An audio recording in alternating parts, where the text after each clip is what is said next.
3 years. 3 years since Colleen Whitmore last answered a phone call from her own family, without checking the name twice before picking up. She ran a bakery. Had run one, anyway. Her grandmother's recipe cards still pinned above the oven in the order her grandmother had put them. Oldest flour-dusted ones at the top, the newer ones below, a kind of sediment. Whitmore's had sat on the corner of Elm and Caldwell in Harwick, Ohio for 61 years. 3 generations of women who got up before the sun and went to bed smelling like burnt sugar and cardamom.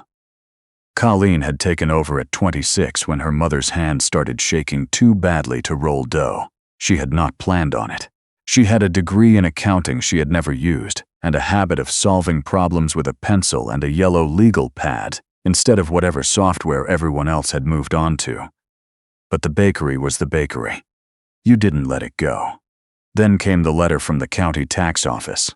Then came the second letter. Then came the man from the bank in the gray suit who sat at her grandmother's table and used the words delinquent and accelerated repayment with the careful patience of a man who had delivered this news many times before and had learned to hold his coffee cup with both hands so he would not fidget. She had sat very still across from him. Her daughter Faye sat on the staircase 3 steps up, listening through the banister the way 8-year-olds do when they understand something is wrong but not yet what. Colleen had not cried. She had written down every number the man said on the yellow legal pad, and thanked him when he left, and locked the front door behind him, and stood in the middle of the bakery in the dark, with the smell of that morning's bread still in the walls. She had done the math. The math did not work. The tax debt was $94,000. It had grown that large in silence, accruing over 4 years on a filing she had never submitted. A filing, the county records showed, that bore her signature. Colleen had never filed that return. The man who came to audit the books on a Tuesday in November arrived 12 minutes early. His name was Owen Hatch. He was 38. Lean in the way of someone who spent his lunches walking rather than eating, with a haircut that suggested function over thought, and the kind of quiet that fills a room differently than silence. He worked for a regional firm out of Columbus that the county occasionally contracted for independent verification.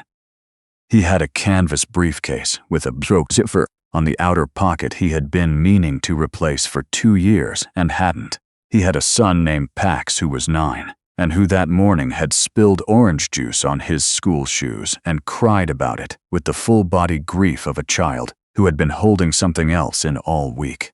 Owen had dried the shoes with a paper towel and told his son it didn't matter, and driven him to school, and then sat in the parking lot for 4 minutes before he could make himself pull out. He was not a man who talked about his wife in the past tense easily. He was learning. He knocked on the back door of Whitmore's bakery at 7:48, because the front was still locked. Colleen opened it with flour on her forearm, and a look that said she had been expecting someone she wasn't sure she trusted. He introduced himself. She stepped back and let him in. The kitchen smelled like cinnamon and something darker underneath it. Coffee, maybe, or the wood of the old countertops that had absorbed 60 years of both. Faye was at the corner table doing homework with a pencil she kept tucking behind her ear and then losing.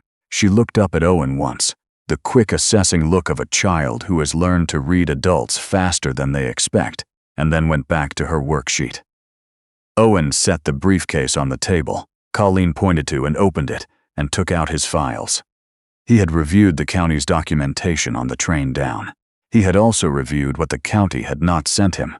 The original filing, which he had requested separately through a contact at the state revenue office, and which had arrived as a scanned PDF, that he had read 3 times on the way here, each time with the same feeling he got when a column of numbers refused to balance despite looking correct. "Ms. Whitmore," he said, "before I start, I want to ask you something off the record."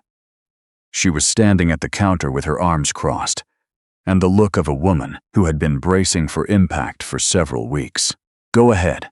Did you file a 2019 amended return with the county in March of 2020? No. Have you ever used a preparer named Vance Accounting Services out of Circleville?" The question changed something in her face.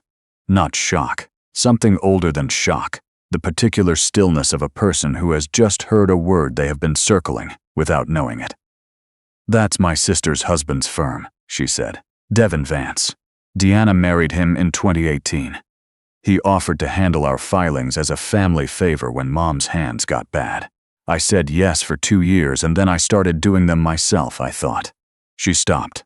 Owen opened the PDF on his laptop and turned it toward her. "Is that your signature?" She looked at it for a long time. Faye had gone very still at the corner table, the pencil behind her ear, watching. "That is not my signature," Colleen said. Her voice was careful, the way a person's voice gets when they are working hard to keep it from becoming something else. "That looks like my signature, but I did not sign that." Owen looked at the document. He had noticed 3 things about the signature on the train down. The pressure was different. Heavier at the start, lighter at the finish, opposite of what he'd seen on the legitimate returns. Colleen had filed herself in 2021 and 2022. The date stamp was a Tuesday in March 2020, which matched records he'd pulled showing Colleen had been in Dayton that week for her mother's hip surgery. And the preparer's identification number in the bottom left corner belonged to Vance Accounting Services. He closed the laptop. "Ms. Whitmore," he said, "I need you to tell me everything about Devin Vance." She told him. She told him over coffee she poured without asking if he wanted any, which he did, and he drank it without interrupting her. She told him about the years when Deanna had been her closest sister, when they had split shifts at the bakery, and shared a car and known each other's moods the way you only know someone you've shared a bedroom with. She told him how Deanna had changed after Devin, gradually, the way light changes in a room when the blinds are lowered 1 inch at a time, how the phone calls got shorter, how the invitations stopped, how at their mother's funeral 2 years ago, Deanna had stood on the other side of the casket and not crossed to her once.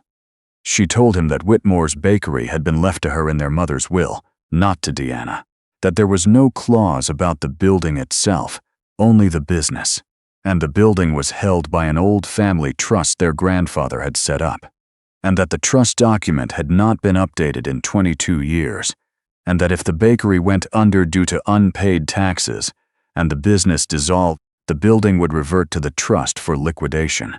She told him that Devin Vance had been one of 3 people named as trustees of that trust. Owen set down his coffee cup.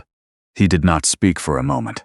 Outside, the November light came through the bakery's front window at a low angle and caught the dust motes above the display case and made them look almost like something intentional.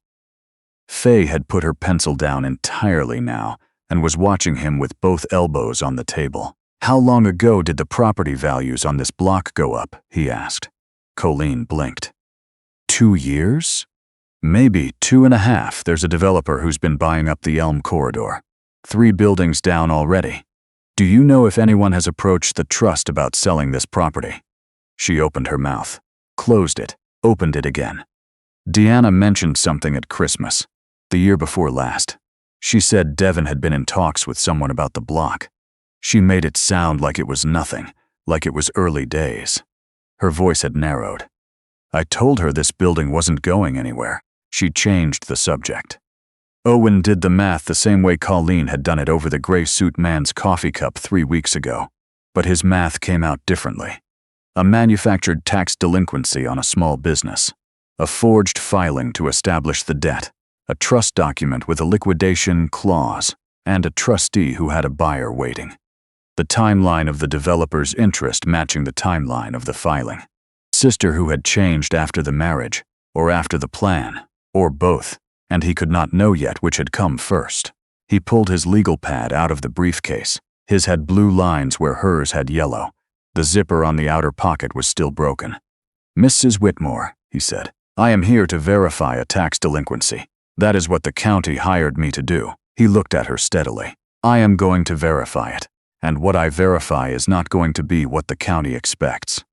Faye was the one who asked, on the way out to the car that afternoon, why the man had stayed until 4 o'clock if he was only supposed to look at numbers. Colleen told her it was complicated. Faye put on her coat. Is it the kind of complicated that gets better, or the kind that gets worse before it gets better? Colleen looked at her daughter for a long moment in the cold light of the parking lot. "The second kind," she said. "But it's going to get better." "Okay," Faye said, and climbed into the car. That was the thing about her daughter. She did not need the whole map. She needed to know someone was reading it. Owen worked until 11 that night at the rental desk in his hotel room, with his notes in 3 columns, and his phone calls unreturned and the minibar untouched.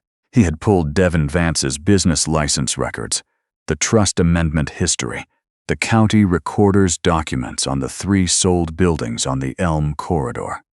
He had requested the original signature card from the county's intake system for the forged filing and been told it would take 3 business days. He pulled 2 favors down to 1 business day. He called his son at 8:30 to say goodnight. Pax told him about a thing that had happened in gym class with a kind of breathless outrage that only children can sustain, and Owen laughed in the real way, not the telephone way, and when they hung up, he sat with the phone in his hand for a while before he went back to the columns. He was not supposed to be building a fraud case. He was supposed to be confirming a delinquency. Those were the limits of his engagement.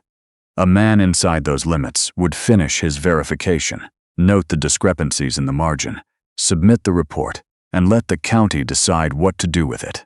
The county, he knew, had a contract with a commercial development group that contributed to the campaigns of 2 of its 3 commissioners. He had looked that up on the train down, also. He sat back in the chair and looked at the ceiling and thought about what kind of man he was inside those limits and outside them. He was still thinking about it when the phone buzzed. "Unknown number, Columbus area code," he answered. The voice on the other end was male, the flat, careful voice of someone reading from something they had memorized. "Mr. Hatch, I'd suggest you finalize your verification as submitted and return to Columbus tomorrow.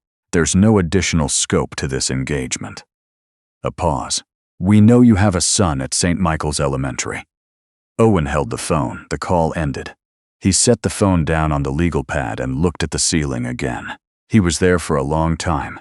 He thought about Pax and the orange juice and the shoes. He thought about Colleen at her grandmother's table, with the gray suit man. He thought about Faye on the staircase with her hand on the banister, listening through the wood to something she shouldn't have to hear yet. He picked the phone back up and dialed a woman named Sylvia Crane, who had been the senior investigator at the Ohio Department of Commerce for 19 years, and who had once taught him everything he knew about reading what a document refused to say. It was 11:20 at night. She answered on the second ring. "I need to talk," he said. "Then talk," she said. He drove to the bakery the next morning before it opened. 6:45. The lights were already on inside. He knocked on the back door. Colleen opened it in her apron with a look that had not slept well. He understood because he hadn't either. "I need to tell you something," he said. "And after I tell you, you're going to want to call the police. I'm asking you to hold off. Not long, just hold." Off. She looked at him in the cold air of the doorway for a moment. Then she stepped back and let him in. He told her about the call. He told her about the trust documents and the developer and Vance's filing history and the signature irregularities and the timeline. He did not cushion any of it. She stood with her back against the counter and her arms at her sides and listened. When he finished, she said, "He used my sister. I don't know yet whether your sister knew." "I do." Her voice was even, but something at the edge of it moved. She knew. She's made choices for a long time. She made this one. She looked out through the pass-through window at the display case and the old sign above it with her grandmother's handwriting on it. "What do you need from me?" he told her. He needed the original copies of every return she had filed herself. He needed any emails from Devin Vance's firm. He needed her to make a phone call that afternoon to her sister and to let Sylvia's team record it. He needed her to invite Devin to the bakery Friday morning on a pretext of signing paperwork she would invent, with a reason plausible enough that a man who believed he had already won would not question it. "And you?" she said. "I'll be in the kitchen," he said. "I'll be the man fixing the shelving unit." She studied him. "You don't look like you fix things." "I fix the things in front of me," he said. Something shifted in her face. Not warmth exactly. Something harder and more durable than warmth. Recognition, maybe. The particular look of someone who has been navigating alone for long enough that the sight of another person reading the same map is almost more than they know what to do with. "Faye can't be here," she said. "I know." "Does she have somewhere to go?" "My neighbor 2 doors down. She watches her sometimes." A beat. "Faye will figure out something's happening. She always does." "Then tell her it's the second kind of complicated," he said. "She'll understand." Colleen looked at him with an expression he couldn't read entirely, like a door opened just past the latch. "My neighbor's name is Georgette," she said. "She makes better bread than I do. Don't ever tell her I said that." The week that followed was not a week either of them would describe as calm. Sylvia drove up from Columbus on Wednesday with a colleague named Terrence and a case file that had grown to include the developer. A shell company called Riverton Partners, registered in Delaware 2 weeks after the forged filing.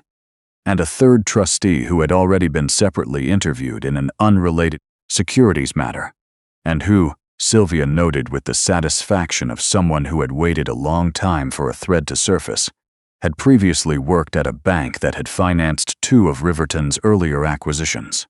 Colleen made the call to Deanna on Thursday afternoon from the bakery's landline because the landline felt less like a weapon than her cell phone, and she needed something familiar in her hand. Terrence had the equipment set up in the back office. Owen stood in the doorway of the kitchen and watched her dial. The call lasted 11 minutes. Deanna's voice on the recording had the particular texture of someone managing 2 conversations at once, the one she was having and the one she was worried about having. She did not confess anything on the call. She did not need to. She said 3 things that she could not unsay. That Devin had mentioned the building more than once to someone she called the buyer's contact, that she had signed something in January, that she described as a release of interest, without specifying in what, and that she had not told Colleen about it, because Colleen always thought she knew best about everything involving their mother's things. Colleen held the phone for a long moment after she set it down. Then she turned to Owen in the doorway and said, "She signed something in January, a document releasing her personal claim to any proceeds from the trust, most likely," Owen said. "So she wouldn't be a named beneficiary. So Devin could route the money cleanly. So she gave up her share to help him." "Yes." Colleen was quiet for a long time. "She got nothing out of this. She got to stay married to him," Owen said, and immediately wished he had said it differently. But Colleen nodded, slowly, the nod of a woman who understood that particular math too well to need it explained. Devin Vance arrived Friday at 8:15 in a Volvo that still smelled like the dealer. He was 51, broad across the chest, in the way of a man who had once been athletic and had stopped, with a face that had settled into the practiced openness of someone who had spent his career reassuring people whose money he was moving. He smiled coming through the door.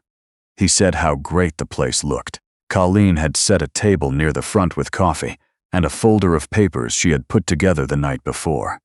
Real documents, her grandmother's original trust filing, the 2022 tax return, a lease renewal, arranged with the precise care of someone who understood what a professional would and wouldn't look at closely.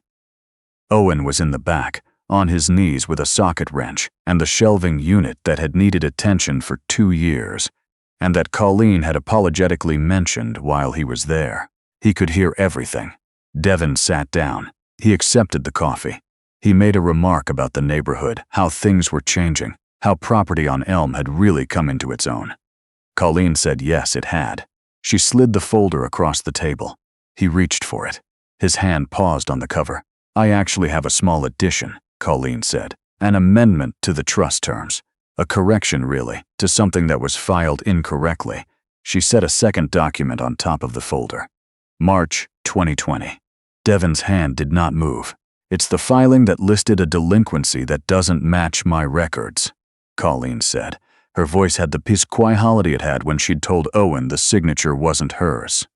Careful and exact, the way a person holds something fragile that they are not afraid of. "I wanted to ask you about it in person, since your firm's name is on it." I don't know what you're referring to, Devon said. Your preparer ID is in the lower left corner. I can show you if it would help. Colleen, the signature on it also isn't mine, she said. I've had it examined.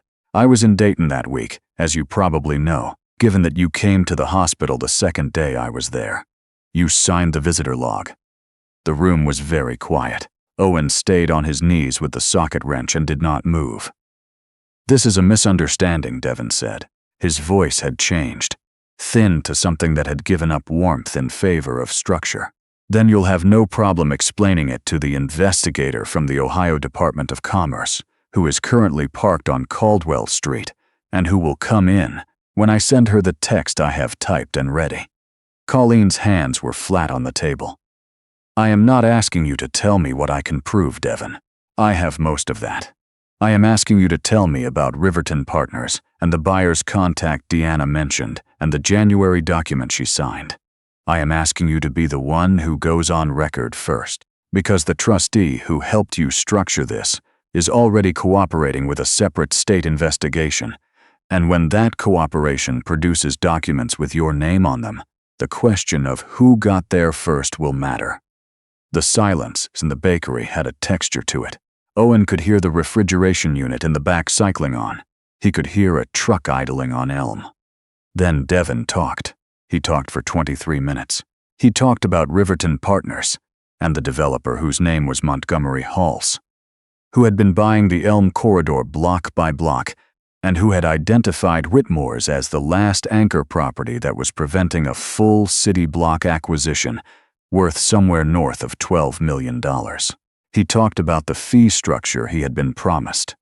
2%, which at $12 million was a number, he said, with the voice of a man who had let himself imagine it too many times to pretend he hadn't. He talked about the amendment buried in the trust's 2021 revision that had quietly reclassified the building as a commercial asset eligible for liquidation by majority trustee vote, and that he had drafted himself and had signed on a day Colleen's other trustee, an elderly man named Harold, had been told was a routine annual renewal. He talked about the filing and the forged signature without ever using the word forgery.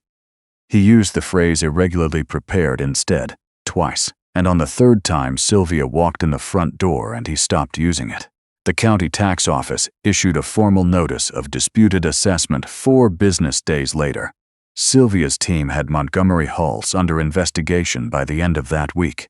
Harold, who was 81, and had been trustee for 30 years under the belief that he was honoring an old friend's legacy, wept when Colleen called to tell him what the documents he'd signed had nearly done. She told him it wasn't his fault. She meant it. Deanna did not call. Colleen thought about calling first. Some mornings when the bakery was quiet before 6, and the first bread was in the oven, and she had nothing to occupy her hands but the waiting, she thought about the girl her sister had been before Devon, before the choices, before the long, slow reduction of herself into the shape of someone else's plan. She thought about all of it, and then she turned the dough and started counting the minutes. Some things take longer than a month to know. Owen came back to Harwick on a Saturday in December, not for work. He brought Pax, who was 9, and had his father's way of going quiet in a new room while he took its measure. They drove down from Columbus in the morning with the heat on high, because the car's fan belt had been making a sound for 2 months that Owen kept meaning to have looked at. Colleen had opened the bakery at 7, which was an hour later than usual because it was Saturday, and Faye had asked to help with the morning rolls, and helping Faye with the morning rolls took approximately 3 times as long as doing them alone, and produced rolls that were lopsided in a way that was, if you squinted, sort of charming. Owen knocked on the back door at 8:15. Faye opened it with flour on her nose and looked at Pax with the frank assessment of a child meeting another child in a new context. "Do you bake?" she asked. "No," Pax said. "I'll teach you," she said, and walked back inside, and after a moment Pax followed her. Owen and Colleen stood in the doorway between the kitchen and the back hall with coffee, and the sound of 2 children arguing gently about how much flour was too much flour. "She just adopted him," Owen said. "That's what she does," Colleen said. Adopted the mail carrier last spring. He comes in for coffee now. Owen looked through the pass-through at the old sign above the display case. His grandmother's handwriting. How's the assessment? Formally withdrawn as of Tuesday. The county sent a letter that used the phrase administrative correction about 9 times. She let out a breath that was almost a laugh. 61 years. It would have been 61 years on Elm and gone in a Tuesday morning. It's not gone. No, she said. It's not. From the kitchen, Pax's voice rose in protest about something flower-related. Faye's voice replied with the absolute authority of someone who knew exactly what she was doing, which she did. Owen was holding his coffee with both hands. He was looking at the side of Colleen's face, not at the sign. He had driven 2 hours on a Saturday without a work reason, and she knew that, and he knew she knew it. The shelving unit, he said after a moment. She looked at him. What about it? I fixed 3 of the 4 brackets. I ran out of the right size screws. She held his look for a long moment. Hardware stores on Caldwell, she said. They open at 9. He nodded. He did not say anything else, but he stayed standing in the doorway, and the morning settled around them, and in the kitchen Faye was laughing at something Pax had done with the flour, and the oven had come to temperature, and the bakery smelled exactly the way it had smelled for 61 years, like cardamom and burnt sugar and something older underneath it that did not have a name, but that you would recognize if you had ever stood in a place that had been loved for a long time. As that, the bread in the oven was almost ready.